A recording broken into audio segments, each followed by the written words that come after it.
ജില്ലയിലെ തൊടുപുഴ സമിതിയെ പ്രതിനിധീകരിക്കുന്നു. എല്ലാവർക്കും എന്റെ വിനീതമായ സായിരാം. എല്ലാമായ ഭഗവാന്റെ തൃപ്പാദ പത്മങ്ങളിൽ സാഷ്ടാംഗം പ്രണമിച്ചുകൊണ്ട് സായിരാം സായിരാം മൂന്നോങ്കാരം ചൊല്ലാല്ലേ ചേച്ചി? സായിരാം സായിരാം.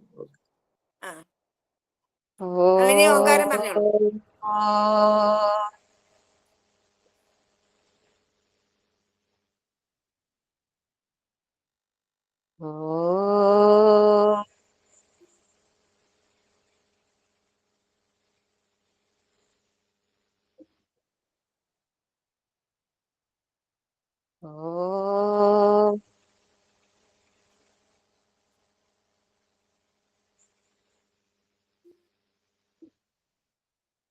ഓം സായീശ്വരായ വിദ്മഹേ സത്യദേവായ ധീമഹി തന്നഃ സർവഃ പ്രചോദയാത്. ഓം സായീശ്വരായ വിദ്മഹേ സത്യദേവായ ധീമഹി തന്നഃ സർവഃ പ്രചോദയാത്. ഓം സായീശ്വരായ വിദ്മഹേ സത്യദേവായ ധീമഹി തന്നഃ സർവഃ പ്രചോദയാത്. ഓം ശാന്തി ശാന്തി ശാന്തി. സായിരാം. സായിരാം സർ.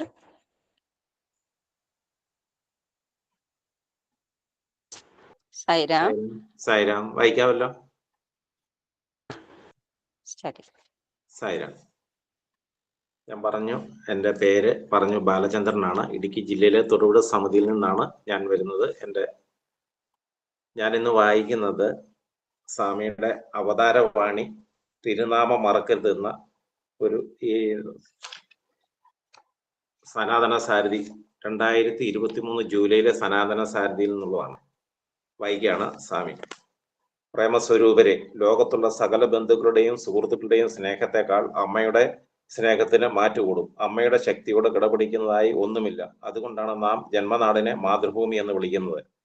ഭാരതം നമുക്ക് അമ്മയെ പോലെ വളരെ പണ്ട് മുതൽക്കേ നമ്മുടെ ഈ പുണ്യഭൂമിയിൽ പലതരത്തിലുള്ള ശക്തി വിശേഷങ്ങളും വികസിച്ചു വരുന്നു. രാമകൃഷ്ണ പരമഹംസൻ, വിവേകാനന്ദൻ എന്നിവരെ പോലെയുള്ള മഹാപുരുഷന്മാർക്ക് വലിയ ആധ്യാത്മിക ശക്തി നേടാനായത് അവരുടെ അമ്മമാരുടെ അനുഗ്രഹത്താലാണ്. മാതൃഹൃദയത്തിന്റെ പവിത്രതയും ആ അനുഗ്രഹത്തിന്റെ ശക്തിയും അതുല്യം. പക്ഷെ നിർഭാഗ്യവശാൽ അമ്മയുടെ സ്നേഹത്തെ വേണ്ടവണ്ണം മനസ്സിലാക്കാൻ നമ്മുടെ നാട്ടിലെന്നല്ല മറുനാട്ടിലുള്ളവർക്ക് പോലും കഴിയുന്നില്ല. അമ്മയെ ഗവനിക്കാതിരിക്കുന്നതേ മഹാപാപം. അമ്മയുടെ മഹിമയും പവിത്രതയും ആളുകളെ ഓർമ്മിപ്പിക്കുന്നതിന് വേണ്ടിയാണ് ആധ്യാത്മിക രംഗത്ത് മാതാവിനെ ഏറ്റവും മുൻപന്തിയിൽ ഇടം കൽപ്പിച്ചത്. ഈശ്വര രൂപത്തിൽ ആദ്യം നമിക്കപ്പെടേണ്ട അവൾ അമ്മ. മാതൃദേവോഭവ, പിതൃദേവോഭവ, ആചാര്യ ദേവോഭവ, അതിഥി ദേവോഭവ എന്നാണ് ക്രമം. ഉത്തമ സന്താനങ്ങൾ എന്ന് വിളിക്കപ്പെടണമെങ്കിൽ നാം അമ്മയെ ഏറ്റവും മികച്ച രീതിയിൽ ആദരിക്കണം. അമ്മയുടെ സ്നേഹം നേടാനാകാത്ത ഒരാളുടെ ജീവിതം വ്യർത്ഥം. അതുകൊണ്ട് ആ സ്നേഹവും വാത്സല്യവും ഒക്കെ നേടാനുള്ള അർഹത ആദ്യം നേടണം. മാതൃസ്നേഹത്തെ വാക്കുകൾ കൊണ്ട് വിവരിക്കാനാവില്ല. അമ്മയുടെ ഇച്ഛാശക്തി കൊണ്ട് മാത്രമാണ് ഒരു മകൻ ജീവിതത്തിൽ ഉയർന്നു വരിക. അതുകൊണ്ട് അമ്മയെ ബഹുമാനിക്കുകയും സ്നേഹിക്കുകയും വേണം. മകനെ ചൊല്ലി അഭിമാനിക്കത്തക്ക നില അമ്മയ്ക്കുണ്ടാകണം. അങ്ങനെയുള്ളവർക്കേ നാടിനെ വേണ്ട തരത്തിൽ നയിക്കാൻ കഴിയൂ. മറ്റു ദേവീദേവന്മാരെ ആരാധിക്കാതിരിക്കാം, പക്ഷെ തീർച്ചയായും അമ്മയെ ദൈവമായി കാണണം. ഒരിക്കലും അമ്മയുടെ സ്നേഹത്തെ മറക്കരുത്. അത് ഏറ്റവും ഉയർന്നതാണ്. അമ്മയുടെ സ്നേഹത്തിലൂടെയോ കുഞ്ഞുങ്ങളിൽ ദൈവീക അനുഭവങ്ങൾ വികസിക്കൂ. സദ്ഗുണങ്ങൾ നിറഞ്ഞ അമ്മ എവിടെയുണ്ടോ അവിടെ തീർച്ചയായും എല്ലാ ഐശ്വര്യവും സമാധാനവും ഉണ്ടാകും. സ്വന്തം അമ്മയുടെ സ്നേഹത്തെ അവഗണിച്ച് മറ്റുള്ളവരുടെ സ്നേഹത്തിന് വേണ്ടി മോഹിക്കുന്നത് ശുദ്ധ ഭോഷ്ക്. അതുകൊണ്ട് ഒരുവൻ അമ്മയെ ബഹുമാനിക്കണം. ആ സ്നേഹവാത്സല്യങ്ങൾ അനുഭവിച്ചറിയാൻ മുതിരണം. ശ്രീരാമകൃഷ്ണ പരമഹംസന്റെ അമ്മ മഹതിയായിരുന്നു. ആഹാരത്തിന് വകയില്ലാതെ വിഷമിക്കുമ്പോൾ പോലും ഭഗവാനിൽ ഇളക്കം തട്ടാത്ത വിശ്വാസവും ഭക്തിയും അവർ നിലനിർത്തി. നല്ല പ്രവൃത്തികളുടെ നല്ല വിചാരങ്ങളിലൂടെ അമ്മ ഈശ്വരാനുഗ്രഹം നേടി. സ്വന്തം അമ്മയേക്കാൾ മീതെ ഒരു ദൈവവും ഈ ലോകത്തില്ല. കഷ്ടമെന്ന് പറയട്ടെ, ഇന്ന് ആളുകൾ ഈ സത്യം മറന്ന് ഈശ്വരനെ തേടി പലയിടങ്ങളിലും പോകുന്നു. കാണാത്ത ദൈവത്തെ കാണാനുഴറുന്നതിനു പകരം തന്റെ കൺമുന്നിലുള്ള ദേവതയെ ആരാധിക്കുകയും സേവിക്കുകയും വേണം. മറിച്ച് അയാൾ തപസ്സും തീർത്ഥാടനവും ഈശ്വര ദർശനത്തിനു വേണ്ടി എന്ന് കരുതി ചെയ്യുന്ന ചടങ്ങുകൾ ചടങ്ങുകളുമൊക്കെ വെറുതെ. അമ്മയുടെ സ്നേഹം നേടാതെ ഒരാൾക്ക് ഈശ്വരകൃപ നേടാനാവില്ല. ഓരോ മനുഷ്യനിലും ഒരു അന്തർധാര പോലെ അമ്മയുടെ സ്നേഹമുണ്ട്. ഏതൊരു മഹാത്മാവിന്റെയും ചരിത്രം നിങ്ങൾ കണ്ണോടിക്കൂ. അവർ ഉയരങ്ങൾ കീഴടക്കിയത് അമ്മയുടെ സ്നേഹമെന്ന സഹായം ഒന്നുകൊണ്ട് മാത്രമാണെന്ന് വ്യക്തമാകും. അമ്മയുടെ നല്ല ചിന്തകൾക്കനുസരിച്ച് ഒരുവൻ ജീവിതം നയിക്കുകയാണെങ്കിൽ അവൻ എല്ലാ കഷ്ടതകളിൽ നിന്നും മുക്തനാകും. മറ്റുള്ളവരെ ആദരിച്ചാലും ഇല്ലെങ്കിലും അമ്മയെ നിശ്ചയമായും ആദരിക്കണം. ആ സ്നേഹം നേടുന്നതിന് മുഴുവൻ ജീവിതവും സമർപ്പിക്കണം. നിസ്വാർത്ഥമായിരിക്കും എപ്പോഴും അമ്മയുടെ സ്നേഹം. ഇത്തരത്തിലുള്ള സ്നേഹം വളർത്തിയെടുക്കാൻ നാം പഠിക്കണം. നിങ്ങൾ എവിടെ പോയാലും ആരെ കണ്ടാലും അവരുടെ ഐശ്വര്യങ്ങൾക്ക് പിന്നിൽ അമ്മയുടെ അകമഴിഞ്ഞ അനുഗ്രഹം ഉണ്ടെന്ന് കാണാനാകും. അതില്ലെങ്കിൽ ഈശ്വര അനുഗ്രഹം എങ്ങനെ പ്രതീക്ഷിക്കാൻ പറ്റും? അതുകൊണ്ട് ആദ്യം അമ്മയുടെ സ്നേഹം നേടാൻ യത്നിക്കുക. അമ്മയെ വേദനിപ്പിക്കുന്ന ഒരു കാര്യവും ചെയ്യരുത്. അമ്മയുടെ മനസ്സ് ഏറെ മൃദു, അതുകൊണ്ട് നൊമ്പരപ്പെടുത്തരുത്. മറ്റെന്തിനേക്കാളും ഉപരി ഭാരത സംസ്കാരം മാതൃദേവോഭവ പിതൃദേവോഭവ എന്നിവയ്ക്ക് ഊന്നൽ കൊടുത്തിരിക്കുന്നു. ശ്രീരാമകൃഷ്ണ പരമഹംസൻ പുകഴ്പെറ്റത് അമ്മയുടെ സ്നേഹം ഏറ്റുവാങ്ങിയത് മൂലം. പശ്ചിമ ബംഗാൾ സംസ്ഥാനത്ത് എത്രയോ മഹാത്മാക്കളുണ്ട്. കുലീനരും ധനവാന്മാരും വിദ്യാസമ്പന്നരും എത്ര. പക്ഷെ ഈശ്വര വിശ്വാസമില്ലാത്തതിനാൽ അവർക്ക് ജീവിതത്തിൽ മുന്നേറാനായില്ല. അമ്മയെ സ്നേഹിച്ചും അനുസരിച്ചും അടിയുറച്ചും വിശ്വസിച്ചും ഒരു മാതൃകാ ജീവിതം നയിക്കാൻ കഴിഞ്ഞത് ശ്രീരാമകൃഷ്ണ പരമഹംസന് മാത്രം. അമ്മയുടെ സ്നേഹത്തെക്കാൾ മികച്ച യാതൊന്നും ഈ ലോകത്ത് ഇല്ലെന്ന് അദ്ദേഹം ജനങ്ങളെ പഠിപ്പിച്ചു. അമ്മ ഈശ്വര സ്വരൂപിണി തന്നെ. പ്രേമമൂർത്തിയായ അമ്മയുടെ മനസ്സിന് മുറിവേൽപ്പിക്കുന്നത് ഒട്ടും നല്ലതല്ല. അമ്മയോടുള്ള സ്നേഹം വികസിപ്പിക്കുമ്പോഴേ ജീവിതത്തിൽ സന്തോഷവും സമൃദ്ധിയും ഉണ്ടാകൂ. അമ്മ ചെയ്യുന്നത് എന്തും നമ്മുടെ നന്മയ്ക്ക് വേണ്ടിയായിരിക്കും. ആ വിശ്വാസം നമുക്കുണ്ടാകണം. ഇക്കാലത്തെ വിദ്യാർത്ഥികൾക്ക് അവരുടെ അമ്മയുടെ സ്നേഹം നേടാൻ സാധിക്കുന്നില്ല. അമ്മ ഒട്ടേറെ ക്ലേശങ്ങൾ അനുഭവിക്കുന്നു. മക്കളെ പോറ്റുന്നതിനും പഠിപ്പിക്കുന്നതിനും വേണ്ടുന്ന പണം കണ്ടെത്തുന്നതിന് എല്ലുമുറിയെ പണിയെടുക്കാൻ തയ്യാറാകുന്നു. ഇത്തരത്തിലുള്ള ഒരു അമ്മയുടെ സ്നേഹത്തെ മറക്കുന്നത് എത്ര കടുത്ത അപരാധമാണ്. മാതാവിന്റെ സ്നേഹം നേടാൻ കഴിഞ്ഞയാൾക്ക് മാത്രമേ ഈശ്വരന്റെ സ്നേഹവും നേടാൻ കഴിയൂ. നമ്മുടെ പിറവി ഭൂമിയിൽ നിന്നോ ആകാശത്തിൽ നിന്നോ അല്ല, മാതൃഗർഭത്തിൽ നിന്നാണ്. ചിലപ്പോൾ അമ്മയ്ക്കും മകനും അഭിപ്രായ വ്യത്യാസങ്ങൾ ഉണ്ടായേക്കാം. എന്നാൽ അതിന്റെ പേരിൽ മകനെ വെറുക്കാനോ വേണ്ടെന്ന് വെക്കാനോ അമ്മ തയ്യാറാകില്ല. അമ്മമാരെ വെറുക്കുന്ന മക്കളുണ്ടാകും, പക്ഷേ മക്കളെ വെറുക്കുന്ന അമ്മമാർ കാണില്ല. അമ്മ എപ്പോഴും മകന്റെ നന്മ ആഗ്രഹിക്കുന്നു. വല്ല വ്യവഹാരത്തിലും പെട്ട് കോടതി കയറേണ്ടി വന്നാലും അമ്മ പറയും, ഇത് എന്റെ മകനും ഞാൻ അവന്റെ അമ്മയുമാണെന്ന്. മക്കളുടെ സുരക്ഷ, ആരോഗ്യം, ക്ഷേമം എന്നിവയ്ക്കായി അമ്മ സദാ പ്രയത്നിക്കുന്നു. മനുഷ്യർ ഇന്ന് അനുഭവിക്കുന്ന പല കഷ്ടപ്പാടുകൾക്കും പിന്നിൽ സ്നേഹനിധിയായ അമ്മയെ മറന്നത് കൊണ്ടാണ്. ഏതൊരു കാര്യത്തിൽ ഇറങ്ങിത്തിരിക്കുമ്പോഴും എപ്പോഴും വഴികാട്ടിയായി, കൈത്താങ്ങായി അമ്മയുടെ സ്നേഹം നിങ്ങൾക്കൊപ്പം കാണും. നിർഭാഗ്യമെന്ന് പറയട്ടെ, ഈ സത്യം മനസ്സിലാക്കാൻ ആളുകൾക്ക് കഴിയുന്നില്ല. കിഴവിക്ക് ഒരു പിടി ചോറ് കൊടുത്താൽ മതി എന്ന് അവർ കരുതുന്നു. അവർ അത്രയ്ക്ക് സ്വാർത്ഥരും ഇടുങ്ങിയ മനസ്ഥിതിക്കാരും. അമ്മമാർക്ക് ഇത്തിരി ആഹാരം കൊടുക്കുന്നതോടെ ചുമതല നിറവേറ്റിയെന്ന് വിചാരിക്കുന്നത് വലിയ തെറ്റാണ്. അമ്മയുടെ മനസ്സ് എപ്പോഴും നിറഞ്ഞും തെളിഞ്ഞും ഇരിക്കാൻ വേണ്ടത് ചെയ്യണം. ഭഗവാൻ പാണ്ഡുരംഗന്റെ പരമഭക്തൻ പുണ്ടരീകൻ അച്ഛനമ്മമാർക്ക് ചെയ്യുന്ന സേവയാണ് ഏറ്റവും പ്രധാനമെന്ന് അദ്ദേഹം കരുതി. ഒരു നാൾ അവരുടെ പാദങ്ങൾ ഒഴിഞ്ഞു കൊടുക്കുകയായിരുന്നു ആ മകൻ. മാതാപിതാക്കളുടെ സ്നേഹം എത്ര കണ്ടുണ്ടെന്ന് പരീക്ഷിക്കുന്നതിന് വേണ്ടി ഭഗവാൻ അദ്ദേഹത്തിന് മുന്നിൽ പ്രത്യക്ഷനായി. എന്നാൽ പരിചരണത്തിൽ നിന്ന് ശ്രദ്ധ തിരിക്കാൻ തുനിയാതെ പുണ്ടരീകൻ തന്റെ സേവ തുടർന്നു.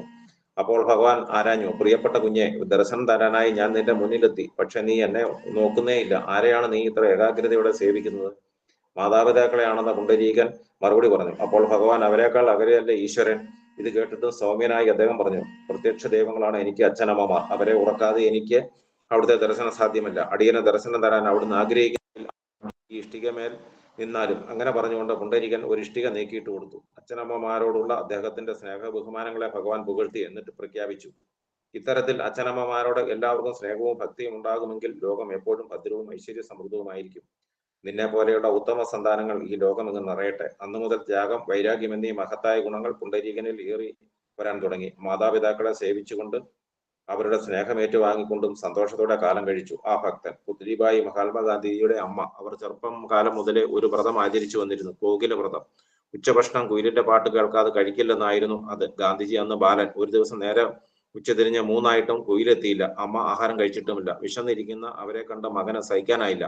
അവനൊരാശയം തോന്നി. വീടിന് പുറകിലെത്തി കുയിലിന്റെ ശബ്ദം അനുകരിച്ചു. എന്നിട്ട്, അമ്മേ, കുയിൽ പാടിയല്ലോ, ഇനി ഊണ് കഴിച്ചുകൂടെ എന്ന് ചോദിച്ചു. പക്ഷെ മകൻ കള്ളം പറയുകയാണെന്ന് അവർ മനസ്സിലാക്കി. പുത്ലിബായിക്ക് സങ്കടമായി. മകനെ പിടിച്ച് അമ്മ അടിച്ചു. നിന്നെപ്പോലൊരു നുണയൻ എന്റെ വയറ്റിൽ പിറന്നല്ലോ എന്നവർ മകനെ പഴിച്ചു. കൊച്ചു ഗാന്ധി പശ്ചാത്താപിച്ചു. അമ്മയോട് മാപ്പിരുന്നു. ഒപ്പം മേലിൽ നുണ പറയില്ലെന്ന് പ്രതിജ്ഞയുമെടുത്തു. പഴയകാലത്തെ അമ്മമാർ ഇങ്ങനെ മക്കളെ നല്ല രീതിയിൽ പെരുമാറാൻ പഠിപ്പിച്ചു, അവരെ നേർവഴിക്ക് നടത്തി. ഇക്കാലത്ത് ഇത്തരം ആദർശവതികളായ അമ്മമാർ വളരെ കുറവ്. എന്റെ മകൻ പരീക്ഷകളിൽ ഉയർന്ന മാർക്കും റാങ്കും ഒക്കെ നേടി ഉന്നത ബിരുദങ്ങൾ കരസ്ഥമാക്കണം, ലക്ഷങ്ങൾ സമ്പാദിക്കണം, ജോലിയിൽ അങ്ങേയറ്റത്തെത്തണം. എന്നൊക്കെ ഇപ്പോഴത്തെ നൂറുകണക്കിന് അമ്മമാർ ഏതു നേരവും ഓർക്കുന്നു. എന്നാൽ മക്കളെ, നീ എന്നും ഭഗവാനെ പ്രാർത്ഥിക്കണം, ഒരിക്കലും അവിടുത്തെ മറക്കരുത് എന്ന് പറഞ്ഞു കൊടുക്കുന്ന അമ്മയെ കാണാനേ ഇല്ല. എണ്ണിയാൽ ഒടുങ്ങാത്ത കഷ്ടതകൾ ഇന്നും ഭാരത് നേടുന്നതിന്റെ കാരണം ഇതാണ്. കഴിഞ്ഞ കാലങ്ങളിലെ ഭാരതീയർ നിത്യവും ഇടമുറിയാതെ ഭഗവാന്റെ തിരുനാമങ്ങൾ രാമകൃഷ്ണ ഗോവിന്ദ എന്നിങ്ങനെ കീർത്തിച്ചിരുന്നു. എന്നാൽ കാര്യങ്ങളൊക്കെ മാറി. ഇന്ന് തിരുനാമങ്ങൾ ഓർമ്മിപ്പിക്കപ്പെടുന്നില്ല, പകരം ഭൗതികാഭിലാഷങ്ങൾ വ്യാപകമായി. സത്യം വധ, ധർമ്മം ചര എന്നിങ്ങനെയായിരുന്നു ഭാരത സംസ്കാരം പഠിപ്പിച്ചിരുന്നത്. ഇന്ന് സത്യത്തെ ഹനിക്കൂ, ധർമ്മത്തെ തുറുങ്കിലടയ്ക്കൂ തുടങ്ങിയവയാണ്. ഒരിക്കൽ ഈശ്വരാമ എന്റെ അടുത്ത് വന്ന് പറഞ്ഞു, സ്വാമി, ഒരുപാട് അമ്മമാർ കുഞ്ഞുങ്ങളോടൊപ്പം ഇവിടെ വന്നിട്ടുണ്ട്, ആഹാരത്തിന് വകയില്ല, അവരെ അനുഗ്രഹിക്കണം. അപ്പോൾ ഞാൻ അവർക്ക് വേണ്ട സഹായം ചെയ്തു കൊടുത്തു. ഈശ്വരാമയുടെ ആഗ്രഹം നിറവേറ്റി. മറ്റൊരിക്കൽ അവർ ആവലാതിപ്പെട്ടു, സ്വാമി, 5 വയസ്സുള്ള കുട്ടികൾ ദിവസവും പഠിക്കാൻ ബുക്കപട്ടണത്ത് പോയി വരികയാണ്, ഇത്ര ദൂരം പോയി എങ്ങനെ പഠിക്കാൻ? ഇത് കേട്ട് ഞാൻ ആ കുട്ടികളുടെ അച്ഛനമ്മമാരെ വിളിച്ചു പറഞ്ഞു, പള്ളിക്കൂടത്തിലെ ടീച്ചർമാരിൽ നിന്ന് പഠിക്കാവുന്നതിലേറെ ഈ കുഞ്ഞുങ്ങൾക്ക് അവരവരുടെ അമ്മമാരിൽ നിന്നും പഠിക്കാൻ കഴിയും. ഇത്ര ദൂരം പഠിക്കാൻ വേണ്ടി കുട്ടികളെ പറഞ്ഞു വിടുന്നതിന് പകരം ആദ്യം നിങ്ങൾക്കറിയാവുന്നത് അത്രയും അവർക്ക് പറഞ്ഞു കൊടുക്കൂ. അറിയുന്നത് 2 3 അക്ഷരങ്ങളായാലും അത്രയും ആയല്ലോ. പിന്നീട് ഞാൻ പുട്ടപർത്തിയിൽ ഒരു വിദ്യാലയം പണി കഴിപ്പിച്ച് ഈശ്വരാമയുടെ അഭിലാഷം സാധിച്ചു കൊടുത്തു. വത്സൻ വീഡിയോ ഓഫ് ചെയ്യണം. കളങ്കം തീണ്ടാത്തവരും പഠിപ്പ് കുറഞ്ഞവരുമായിരുന്നെങ്കിലും അക്കാലത്തെ അമ്മമാർ ഈശ്വര പ്രാർത്ഥന ഒരിക്കലും വേണ്ടെന്ന് വെച്ചില്ല. ഈശ്വരനെ സ്നേഹിക്കുക, ലൗകിക കാര്യങ്ങൾ മുഴുകി പാഴാക്കുന്നതിൽ ഒരു കഥയുമില്ല. നാം ഒരിക്കലും മറ്റുള്ളവരെ അനുകരിക്കരുത്. സ്വന്തം ഹൃദയത്തിൽ ആവിർഭവിക്കുന്ന സത്യത്തിൽ വിശ്വസിക്കാനാണ് ശ്രമിക്കേണ്ടത്. സൈരാം. സൈരാം. സൈരനി അനുഭവ വിവരണം.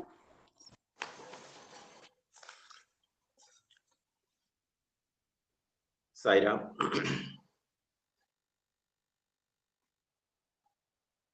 ഞാന് ഭഗവാനെ കുറിച്ച് കേൾക്കുന്നതൊക്കെ 2007 കാലഘട്ടത്തിലാണ്. അതുവരെ എനിക്ക് അങ്ങനെ സ്വാമിയെ കുറിച്ചോ അല്ലെങ്കിൽ പുട്ടപർത്തി ഇങ്ങനെയുള്ള യാതൊരു അറിവുകളും എനിക്കില്ലായിരുന്നു.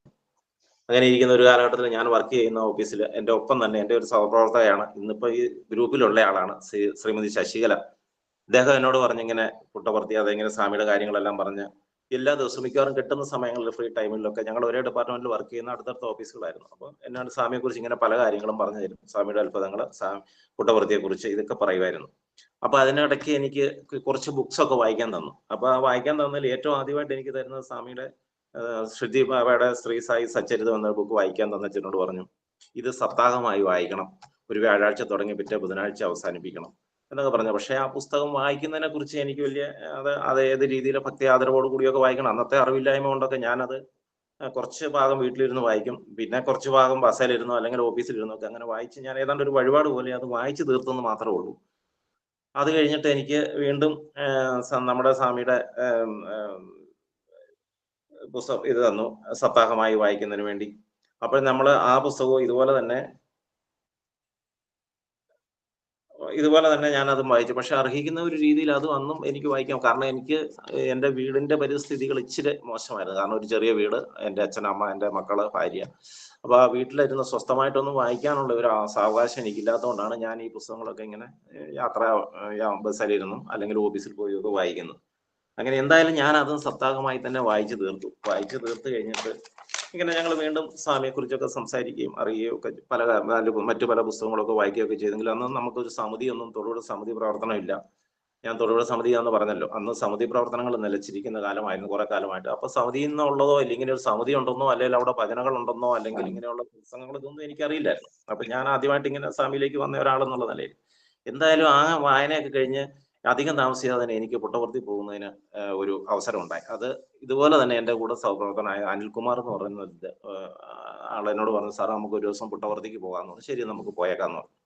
അങ്ങനെ ഞാനും അദ്ദേഹവും അദ്ദേഹത്തിന്റെ ഒരു സുഹൃത്തും ആ കുട്ടിക്ക് ഹാർട്ട് സംബന്ധമായ എന്തോ ഒരു പ്രോബ്ലം ഉള്ളത് കൊണ്ട് നാട്ടിലുള്ള ആശുപത്രി കാണിച്ചും പറഞ്ഞു അത് ഓപ്പറേഷൻ എന്തോ ആവശ്യമുണ്ട്, അതുകൊണ്ട് പുട്ടപർത്തിക്ക് നമ്മുടെ സ്വാമിയുടെ ആശുപത്രി കൊണ്ട് അതിന്റെ റെക്കോർഡുകൾ പരിശോധിച്ച് അതായിരുന്നു മെയിൻ ഉദ്ദേശമായിട്ട് ഉദ്ദേശം. ആ കൂടെ ഞാനും പോയി എന്ന് മാത്രം. പക്ഷെ ഞങ്ങൾ പോയി സൂപ്പർ സ്പെഷ്യാലിറ്റി ആശുപത്രിയുടെ അടുത്തൊരു റൂം എടുത്തു, അവിടെ ചെന്ന് കുളിച്ച് ഫ്രഷായി അന്ന് സ്വാമിയുടെ ദർശനത്തിന് പോയി. ആദ്യമായിട്ട് ഞാൻ സ്വാമിയെ കാണുന്ന അന്നാണ്.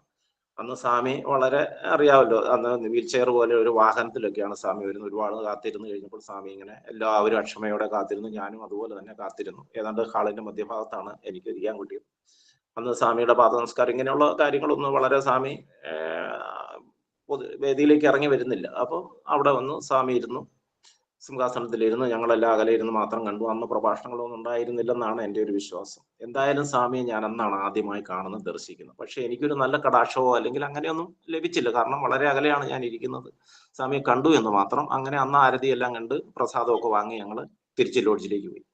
പിറ്റേ ദിവസം അതുപോലെ തന്നെ ഹോസ്പിറ്റലിന്റെ ആവശ്യങ്ങളെല്ലാം കഴിഞ്ഞ് ഞങ്ങൾ പുട്ടപർത്തിയിൽ എല്ലാ സ്ഥലങ്ങളും കാണാനും പരിചയപ്പെടാനും ഒക്കെ ആയിട്ട് ഇങ്ങനെ നടന്നു. സ്വാമിയുടെ ക്ഷേത്രങ്ങള്, സമാധി സ്ഥലം എല്ലാം ഇങ്ങനെ ഓരോ സ്വാമിയുടെ സമാധി അല്ല കേട്ടോ, അച്ഛൻ്റെ അമ്മയുടെ ഒക്കെ സമാധി, അങ്ങനെ എല്ലാം കടന്ന് ഞങ്ങള് ഇങ്ങനെ നമ്മുടെ പുളിമരം കൽപ്പവൃക്ഷത്തിന്റെ അടുത്ത് ചെന്നു. അപ്പൊ അദ്ദേഹം എൻ്റെ സുഹൃത്ത് പറഞ്ഞു, നമ്മുടെ ആഗ്രഹം എന്താണോ ആ ആഗ്രഹം ഒരു വെള്ള പേപ്പറിൽ എഴുതി ആ പുളിമരത്തിൽ, അന്ന് പുളിമരമൊക്കെ തളിർത്ത് നല്ല ഇതായിട്ട് നിൽക്കുകയാണ്, പച്ചപ്പായിട്ട്, അതിൽ കെട്ടിയിട്ടാൽ ഭഗവാൻ അതൊന്ന് വായിക്കും, നമ്മുടെ ആഗ്രഹം സാധിച്ചു തരുമെന്ന്. ഞാൻ ആദ്യമായിട്ട് പുട്ടപർത്തി പോകുന്നു. അപ്പൊ എന്റെ മനസ്സിൽ വിചാരിച്ചു, എനിക്കൊരു നല്ല വീടില്ല ഭഗവാനെ. ഞാൻ കുറെ കാലങ്ങളായിട്ട് ഇങ്ങനെ ഒരു വീടിന് വേണ്ടി ഇങ്ങനെ പല വഴികളും മുട്ടുന്നുണ്ട്, പക്ഷെ ഒന്നും നടക്കുന്നില്ല. ഒരു ചെറിയ വീടേ ഉള്ളൂ, അവിടെ സൗകര്യങ്ങൾ തീരെ കുറവാണ്. ഞാൻ വലിയൊരു ഫാമിലിയാണ്, ഒരു ചെറിയ വീട് വളരെ അസൗകര്യമായതാണ്. അപ്പൊ എന്റെ മനസ്സിൽ ഇങ്ങനെ അതിങ്ങനെ കിടക്കുകയാണ്. ഞാൻ എന്തായാലും അത് ഒരു കടലാസിൽ എഴുതി ഭഗവാനെ സമർപ്പിച്ച പുളിമരത്തിൽ വളരെ ഭവ്യതയോടും ഭക്തിയാദരവോടും കൂടി എന്റെ പേരും അഡ്രസ്സും ഒക്കെ എഴുതി ഞാൻ അവിടെ സമർപ്പിച്ചിട്ടും പിന്നെ ഞങ്ങൾ പിറ്റേ ദിവസം ദർശനമൊക്കെ കഴിഞ്ഞ്, അന്ന് ഭഗവാന്റെ പ്രഭാഷണം ഉണ്ടായിരുന്നു. പക്ഷെ അത് പൂർണ്ണമായിട്ടൊന്നും കേട്ടില്ല. കാരണം ഞാൻ എനിക്ക് ഈ തെലുങ്കിൽ പറയുന്നതും ഇംഗ്ലീഷിൽ പരിഭാഷപ്പെടുന്നതൊക്കെ ഉണ്ടെങ്കിലും ഭഗവാനെ പറ്റി അത്രയും നമുക്കൊരു ഇത് കിട്ടിയിട്ടില്ലല്ലോ. അതുകൊണ്ട് കുറച്ചു നേരമൊക്കെ ഇരുന്നിച്ച് പോന്നു. പക്ഷെ ഞങ്ങൾ വീട്ടിലേക്ക് പോന്നു.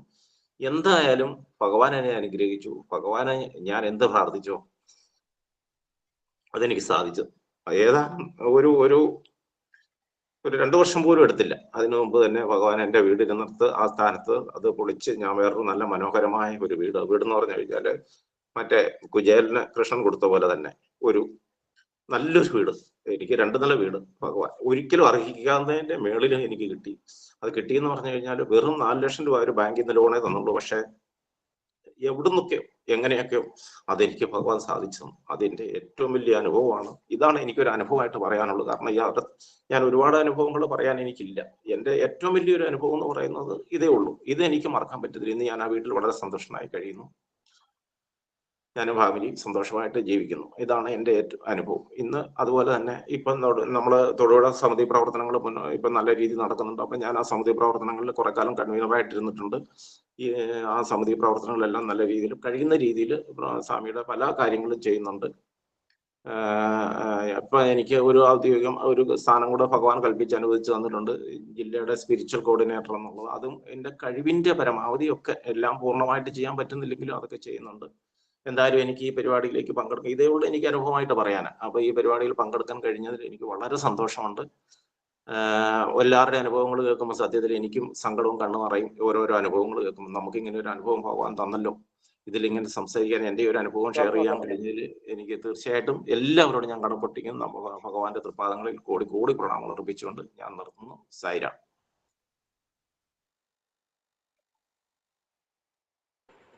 సాయిరామ్. ఇంద్రియ విషయములతో చేరినప్పుడు అనంతమైన ఆనందాన్ని, అనంతమైన దుఃఖాన్ని కూడా అందిస్తుంది. When the sense organs are associated with the mind, it can give you a lot of joy or it can give you a lot నీ of ఇంద్రియములు sorrow. ఇక్కడ ఉంటున్నాయి. Here are the sense organs. నిన్నెవరో బయట దూషిస్తున్నారు. Someone is criticizing you. ఈ దూషణ అనేటువంటి విషయం బయట ఉంటుండాలి. This criticism is external to నీ you. ఇంద్రియములు ఇక్కడ ఉంటున్నాయి.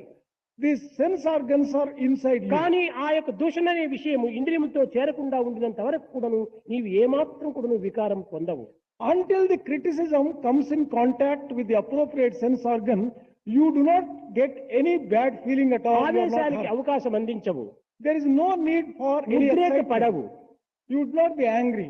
కానీ ఆ విషయమే నీ యొక్క చెవులకు చేరినప్పుడు నీవు ఎంతైనా ఉద్రేకం చేతను, క్రోధం చేతను, ఆవేశంతో నిండిపోతావు. Once such criticizing words reach your ears, the sense organ comes in contact with the criticism, you are hurt. ఈ or you are ఆవేశమునకు, extremely ఈ pained. ఉద్రేకమునకు కారణమేమిటి? What is the reason for this kind of excitement? విషయం ఇంద్రియములతో చేరకుండా ఉండినంత వరకు ఎట్టి ఆవేశము లేదు.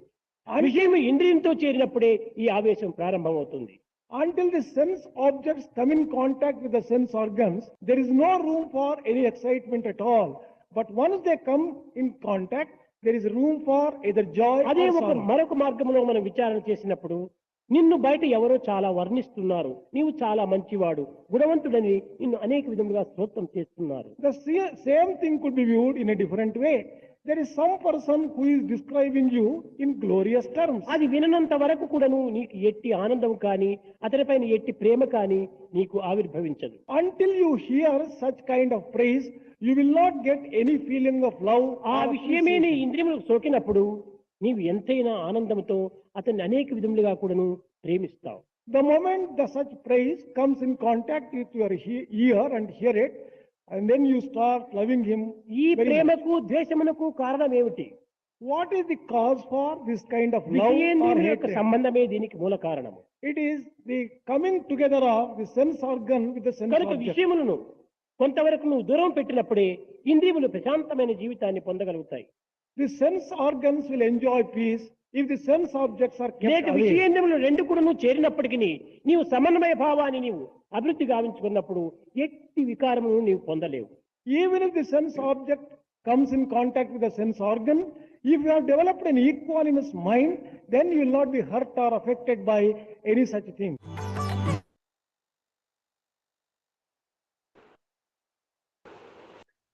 భజన చొల్లండి. సాయిరామ్. సాయిరామ్. జయ గురు ఓంకార, జయ జయ సద్గురు ఓంకార. ఓం జయ గురు ఓంకార, జయ జయ సద్గురు ఓంకార. ఓం బ్రహ్మ విష్ణు సదాశివ, బ్రహ్మ విష్ణు సదాశివ, హర హర హర హర మహదేవ. ఓం హర హర హర హర మహదేవ. జయ గురు ఓంకార, జయ జయ సద్గురు ఓంకార. ఓం బ్రహ్మ విష్ణు సదాశివ, బ్రహ్మ విష్ణు సదాశివ, హర హర హర హర మహదేవ. ఓం హర హర హర హర మహదేవ. జయ గురు ఓంకార, జయ జయ సద్గురు ఓంకార. ఓం బ్రహ్మ విష్ణు సదాశివ, బ్రహ్మ విష్ణు సదాశివ, హర హర హర హర మహదేవ. ఓం హర హర హర హర మహదేవ. జయ గురు ఓంకార, జయ జయ సద్గురు ఓంకార. ഓം Sai Ram. Sairam. Samuel മാഷ് ഉണ്ടല്ലോ അല്ലേ? സാമുവൽ മാഷ് കയറിയിട്ടുണ്ടല്ലോ. സൈറാം മാഷെ. സൈറാം സായിരാം. മാഷിന്റെ ഒരു അനുഭവം പറയണം, സമയമുള്ളതുകൊണ്ട്. വീഡിയോ ഓൺ ചെയ്യണം. വീഡിയോ ഓൺ ചെയ്തിട്ട് ഒരു അനുഭവം പറയണേ. സമയമുണ്ട്, 21 ആയുള്ളൂ. നമുക്കൊരു 4-5 മിനിറ്റ്. ചെറിയൊരു സംഭവം അല്ലേ? 5 മിനിറ്റ് പറയാം. ശരി. ഞാന് പുട്ടപർത്തിയിൽ പോയി വന്ന ശേഷം ബാലവികാസ് ക്ലാസ്സുകള് പലതവണയായിട്ട് ഇവിടെ നടത്താൻ സാധിച്ചു. ആദ്യം തന്നെ എൻ്റെ വീട്ടില് എൻ്റെ മക്കളും പിന്നെ ചുറ്റുപാടുള്ള കുട്ടികളെല്ലാം കൂട്ടിക്കൊണ്ട് ഒരു 10 കുട്ടികൾക്ക് വേണ്ടി ഒരു ബാലവികാസ് ക്ലാസ് തുടങ്ങി. അത് 6 വർഷക്കാലം അത് തുടർന്ന് കൊണ്ടുപോകാൻ സാധിച്ചു. പിന്നെ കുട്ടികൾ 10ാം ക്ലാസ് ഒക്കെ എത്തിയപ്പോൾ അത് മുടങ്ങിപ്പോയി. പിന്നീട് ഒരു ക്ലാസ് തുടങ്ങി, അത് ഒരു 4-5 വർഷം തുടർന്ന് നടത്തി, അത് മുടങ്ങിപ്പോയി. പിന്നീട് അവിടുത്തെ ഒരു ട്രൈബൽ ഹോസ്റ്റലില് 45-50 കുട്ടികൾ ഉണ്ടായിരുന്നു. അവർക്ക് വേണ്ടി 2 വർഷക്കാലം ബാലവികാസ് ക്ലാസ് നടത്തി. എല്ലാ ശനിയാഴ്ചയും ഉച്ച കഴിഞ്ഞ് 2 മണിക്കൂർ നേരം. പിന്നെ പ്രധാനമായി 1-2 പ്രാർത്ഥന ചൊല്ലിക്കും. പിന്നെ രാമായണ കഥയാണ് തുടർച്ചയായി പറഞ്ഞുകൊണ്ടിരുന്നത്. കുട്ടികൾക്ക് രാമായണം കേട്ടിട്ടില്ല. രാമായണ കഥ പറയുന്നതിൽ കൂടി എല്ലാ ആത്മീയ തത്വങ്ങളും പിന്നെ ധാർമ്മിക ചിന്തകളും വാല്യൂസ് എല്ലാം അതിനകത്ത് വരുമായിരുന്നു. പിന്നെ കുട്ടികൾക്ക് ധ്യാനം വളരെ ഇഷ്ടമാണ്. കണ്ണടച്ചിരുന്നിട്ട് നല്ല രീതിയിൽ അവർ ധ്യാനിക്കും. ആദിവാസി കുട്ടികളാണ്, നിഷ്കളങ്കരാണ്. അതുപോലെ സംഗീതം അവർക്ക് വളരെ ഇഷ്ടമാണ്. ഞാൻ ഭജന പാടിക്കൊടുത്താൽ വലിയ ആവേശത്തിൽ പാടും. മാത്രമല്ല അവരുടെ അടുത്തുള്ള പിന്നെ ഗഞ്ചറ, മണി, പിന്നെ ഡെസ്കിലടിച്ചിട്ടും ഒക്കെ ചില കുട്ടികൾ എണീറ്റ് ഡാൻസ് ചെയ്തു. ഓ രാജ ദി രാജ ഹേ സായി മഹാരാജ എന്നൊക്കെ പാടുമ്പോഴത്തേക്ക് കുട്ടികൾ ആനന്ദ നൃത്തം തുള്ളിക്കൊണ്ട് പിന്നെ ഭജന പാടും. അങ്ങനെ ആ വർഷം ഞാൻ 10ാം ക്ലാസ്സിൽ പഠിക്കുന്ന 7 കുട്ടികൾ ഉണ്ടായിരുന്നു, ആദിവാസി കുട്ടികൾ. അവർക്ക് ഞാൻ ഒരു ഓഫർ കൊടുത്തു, 10ാം ക്ലാസ്സിലെ പരീക്ഷ നന്നായി എഴുതുകയാണെങ്കിൽ ഞാൻ വെക്കേഷൻ സമയത്ത് പുട്ടപർത്തി കൊണ്ടുപോകാം എന്നൊരു ഒരു ഓഫർ കൊടുത്തു. കുട്ടികൾ നന്നായിട്ട് പഠിച്ചു, പരീക്ഷ എഴുതി. റിസൾട്ട് ഒന്നും വരുന്നില്ല. ഏപ്രിൽ 1-ാം തീയതി അവര് വീട്ടിൽ പോയി. ഏപ്രിൽ 2-ാം തീയതി കൽപ്പറ്റയിൽ ബാഗോട് കൂടി രാവിലെ വരാനും അവിടുന്ന് പുറപ്പെട്ടു പോകാനാണ് തീരുമാനിച്ചത്. ആ 7 കുട്ടികള് ഏപ്രിൽ 2-ാം തീയതി രാവിലെ പിന്നെ ബാഗൊന്നും ഇല്ല അവരെടുത്ത്, ചെറിയൊരു സഞ്ചിയിൽ എന്തൊക്കെയോ 1-2 ഡ്രസ്സ് മാത്രം എടുത്തിട്ട് അവർ വന്നു. ഞങ്ങള് അവിടുന്ന് ബസ് കയറി രാത്രി ആകുമ്പോഴത്തേക്കും പുട്ടപർത്തിയിലെത്തി. ഞങ്ങൾക്ക് ഒരു റൂം അനുവദിച്ചു തന്നു. W2-ലാണ് ആ റൂം അനുവദിച്ചു തന്നത്. പക്ഷേ അവിടെ ഒരു 4 പേർക്കേ പരമാവധി റൂമിനകത്ത് കിടക്കാൻ പറ്റൂ. ഞങ്ങൾ കുട്ടികളടക്കം 8 പേരുണ്ട്. ഭാഗ്യത്തിന് സ്വാമി തന്നെ ഒരു കള്ളത്തരം കാണിക്കാനുള്ള ഒരു ഉപാധി അവിടെ തന്നു. കുട്ടികൾക്ക് വേണ്ടി ആയതുകൊണ്ട് ഞാൻ ഭഗവാനോട് ക്ഷമ പറഞ്ഞുകൊണ്ട് 4 കുട്ടികളെ മുന്നിൽ കൂടി കയറ്റി. ആ ബിൽഡിങ്ങിന് മാത്രം 2 ഭാഗത്ത് വാതിലുണ്ട്. വെസ്റ്റ് 3-ന്റെ ഭാഗത്ത് പുറകിൽ കൂടി ഒരു വാതിലുണ്ട്. 4 കുട്ടികളെ നിയമപ്രകാരം മുന്നിൽ കൂടി കയറ്റി, 4 കുട്ടികളെ പുറകിൽ കൂടി കയറ്റി. ഞങ്ങൾ 8 പേർ റൂമിൽ ചെന്ന് നോക്കുമ്പോൾ റൂമിൽ ധാരാളം ബെഡുകൾ, വിരിക്കാനുള്ള സാധനങ്ങളുണ്ട്. നിലത്താണ്, കട്ടിലില്ല. എല്ലാവരും വിരിച്ചു കിടന്നു. പിന്നെ പിറ്റേന്ന് സ്വാമിനെ ദർശനം കഴിച്ചു. കുട്ടികളെ അന്ന് അവിടെ നിന്നു. പിറ്റേന്ന് രാവിലെ ദർശനം കഴിച്ചിട്ട് ഞങ്ങൾ ട്രെയിനിനാണ് മടങ്ങി പോരുന്നത്. ഒരു ലോക്കൽ ട്രെയിനിൽ കയറി. ആ ട്രെയിൻ പക്ഷെ കുറേ ദൂരം പോയി കഴിഞ്ഞ ശേഷം പിന്നെ ബാംഗ്ലൂർ എത്തുന്നതിന്റെ വളരെ മുമ്പ് തന്നെ വണ്ടി അവിടെ നിന്നുപോയി. കുറേ മണിക്കൂറുകൾ നിന്നുപോയി. അപ്പൊ ചോദിച്ചപ്പോ പാളത്തിൽ എന്തോ പ്രശ്നമുണ്ട്, അതുകൊണ്ട് വണ്ടികൾ പോവില്ല എന്ന് പറഞ്ഞു. അപ്പൊ ദൂരെ നോക്കിയാൽ കാണുന്ന സ്ഥലത്ത് ഹൈവേയിൽ കൂടി ബസ്സുകൾ പോകുന്നുണ്ട് ബാംഗ്ലൂരിലേക്ക്. മിക്കവാറും എല്ലാവരും ഇറങ്ങി നടന്ന് പോയിട്ട് ആ ബസ് കയറിപ്പോയി. ഈ എൻ്റെ അടുത്താണെങ്കിൽ കുട്ടികളുള്ളതുകൊണ്ട് കൂടുതൽ എക്സ്ട്രാ പൈസ മുടക്കാനില്ല. ഞങ്ങൾ അവിടെ തന്നെ ഇരുന്നു. അപ്പൊ നമ്മുടെ പുട്ടപർത്തിയിൽ അക്കോമഡേഷൻ ഇരിക്കുന്ന ഒരു മലയാളിയായ ഒരു സാറ് ഞങ്ങളുടെ അടുത്ത് വന്നു, കാര്യങ്ങളൊക്കെ പറഞ്ഞു. അപ്പൊ സാറ് ഇറങ്ങിപ്പോയി സ്റ്റേഷൻ മാസ്റ്ററെ പോയി കണ്ട് വിവരം അന്വേഷിച്ച് വന്നിട്ട് പറഞ്ഞു, ഈ പാളത്തിൽ എവിടെയോ ഒരു തകരാറ് പറ്റിയിട്ടുണ്ട്. ഒരു വണ്ടി കടന്നു പോകുന്നത് കണ്ടാല് ഈ വണ്ടിയും പോകാൻ സാധ്യതയുണ്ട്, ഇല്ലെങ്കിൽ പോകില്ല സാറേ. ആ സാറും എന്ത് ചെയ്തു, ഇറങ്ങിപ്പോയിട്ട് ബസ്സിന് കയറിപ്പോയി. ഞങ്ങൾ മാത്രമായി. എത്രയോ മണിക്കൂറുകൾ, ഉച്ചയ്ക്ക് ഭക്ഷണമൊന്നും കിട്ടിയിട്ടില്ല, ഒരു വസ്തു ഇല്ലാതെ കഷ്ടപ്പെട്ടിരിക്കുകയാണ്. വൈകുന്നേരം ഒരു 4 മണിയൊക്കെ ആയി. 4 മണിയൊക്കെ കഴിഞ്ഞത് പിന്നെ അങ്ങനെ ഇരിക്കുകയാണ്. അപ്പൊ ഞാൻ ഒരു വണ്ടി പോയാൽ ഈ ട്രെയിൻ പോകുമെന്ന് പറഞ്ഞു കേട്ടല്ലോ.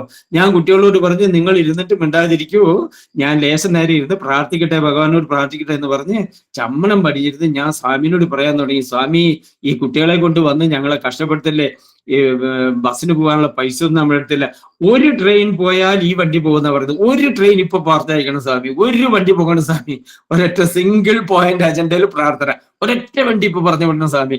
അങ്ങനെ പറഞ്ഞുകൊണ്ടേയിരിക്കുമ്പോ പെട്ടെന്ന് ചീറിപ്പാഞ്ഞൊരു ട്രെയിന് പാളത്തിൽ കൂടി ഞങ്ങളെ കടന്നങ്ങോട്ട് പോയി. ഉടനെ ഞാൻ കുട്ടികളോട് പറഞ്ഞു, ഇതാ ഒരു ട്രെയിൻ പോയി കഴിഞ്ഞ് ഈ ട്രെയിൻ ഇപ്പൊ പോകും. പറഞ്ഞ പോലെ കുറച്ച് കഴിഞ്ഞ് നമ്മുടെ വണ്ടി സാവധാനം പോകാൻ തുടങ്ങി. അങ്ങനെ രാത്രി വളരെ വൈകിട്ട് ഞങ്ങള് യശ്വന്ത്പൂരിൽ എത്തിച്ചേർന്നു. അപ്പൊ ആ വണ്ടിയിൽ ആരുമില്ല, എല്ലാവരും ഇറങ്ങി ബസ്സിൽ പോയിക്കുന്നു. ഞാനും ഈ കുട്ടികളും കൂടി ഇരുന്ന് യശ്വന്ത്പൂര് രാത്രി 8, 8:30, 9 മണിയായി. കുട്ടികളൊക്കെ തളർന്നിരിക്കുന്നു, ഒരു ഭക്ഷണവും വെള്ളമൊന്നും കിട്ടാതെ. ഭാഗ്യത്തിന് റെയിൽവേ സ്റ്റേഷൻ പുറത്തിറങ്ങിയപ്പോ ആ മൂലയ്ക്കുണ്ടായിരുന്നു നല്ല ഒരു ഹോട്ടൽ തുറന്നിരിക്കുന്നു. അവിടെ ഞാൻ ചോദിച്ചു, ഫുഡ് കിട്ടുമോ എന്ന് ചോദിച്ചു. അവര് പറഞ്ഞു ചോറും സാമ്പാറും, പിന്നെ അത് അത്ര മാത്രമേ ഉള്ളൂ, അത് തരാം, അത് അൺലിമിറ്റഡ് ആയി കഴിക്കാമെന്ന് പറഞ്ഞു.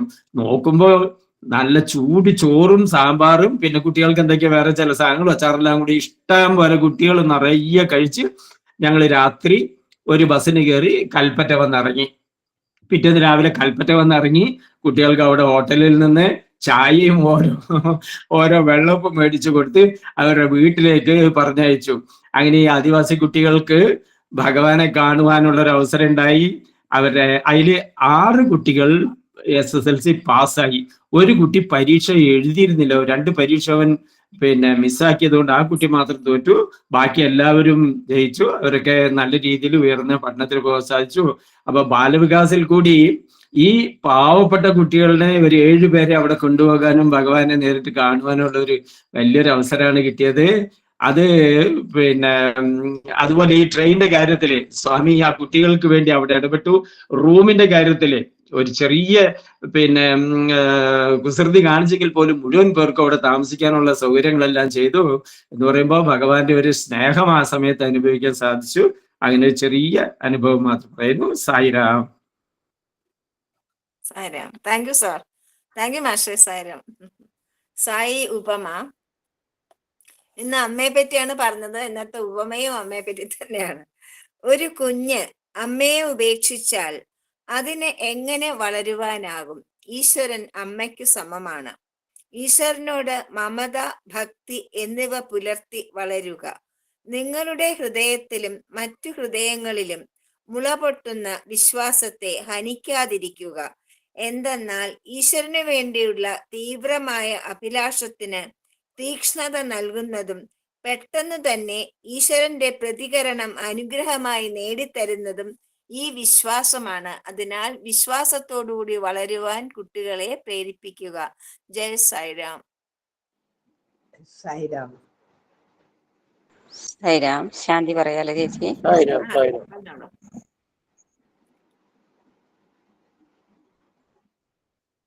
നളിനി ശാന്തി മന്ത്രം പറഞ്ഞോളൂ. ഓം ശാന്തി സമസ്തലോക ശാന്തി സമസ്തലോകാഃ സുഖിനോ ഭവന്തു.